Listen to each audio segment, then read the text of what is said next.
লালমেহাটে ঈশ্বরের মণ্ডলী church of গডের সাধারণ নির্বাচন অনুষ্ঠিত। লালমেহাটের ঈশ্বরের মণ্ডলী চার্চ অব গডের সাধারণ নির্বাচন 2025 অনুষ্ঠিত হয়েছে।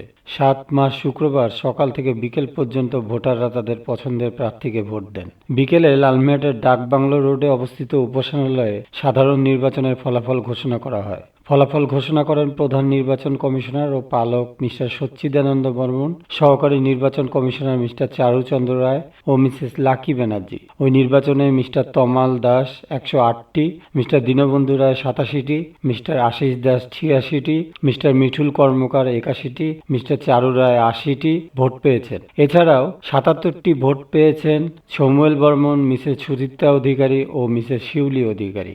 আর মিস্টার রমা রায় পান 76টি ভোট। এই পবিত্র উপাসনালয় গৃহে এসে আমরা এই মণ্ডলীর জন্য ভোট দিচ্ছি, যাতে করে আমাদের এই মণ্ডলী সুন্দরভাবে পরিচালনা করা যায়, আমরা যেন শান্তিতে বসবাস করতে পারি, এক প্রেমে এক প্রীতির মধ্য দিয়ে যেন আমরা চলতে পারি। দৈনিক আজকের বাংলা .net